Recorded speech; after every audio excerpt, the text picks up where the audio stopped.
যারা একখানা কমলা লেবু হাতে করলে সমস্ত মনকে অমনি স্পষ্ট দেখে, আমি তাদের চিনি না।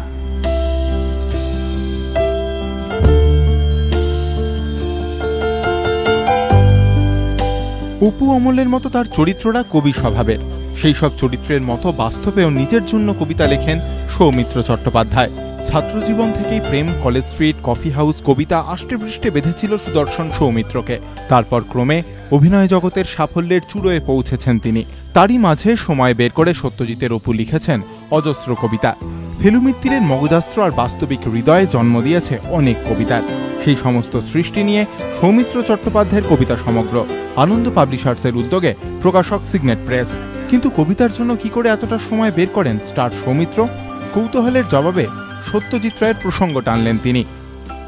আমার সমসাময়িকদের মধ্যেই তো সত্যজিৎ রায় ছিলেন, কত রকম কাজ করেছে, তো তার তুলনায় তার আমি 1% কাজ করিনি। কাজ করে আমি ছোটবেলা থেকে কবিতা ভালোবাসছি, কবিতা লিখছি কৈশোর থেকে। সুতরাং সেটা ভালোবাসাটা যদি সত্যি হয় তাহলে তো তার থেকে আর প্রত্যাহার করে নেওয়া যায় না নিজেকে। বই প্রকাশ করে কবি শঙ্খ ঘোষের বক্তব্যেও সৌমিত্র চট্টোপাধ্যায়ের সম্পর্কে সেই বিস্ময়বোধ। কবিতার প্রতি অভিনেতা সৌমিত্রর সহজতাকে তারিফ করলেন শঙ্খ ঘোষ।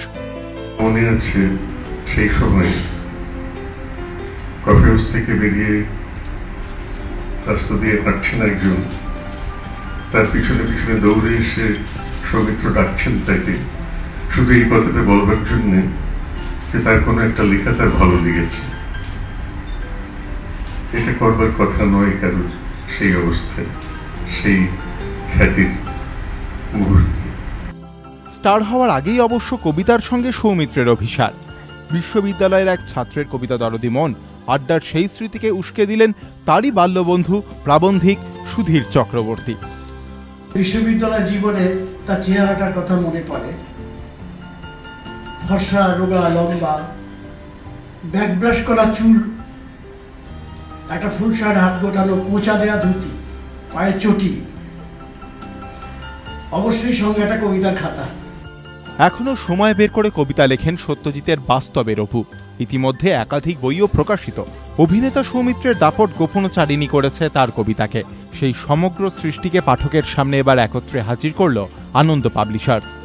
কৃষ্ণেন্দু অধিকারী, এবিপি আনন্দ, কলকাতা।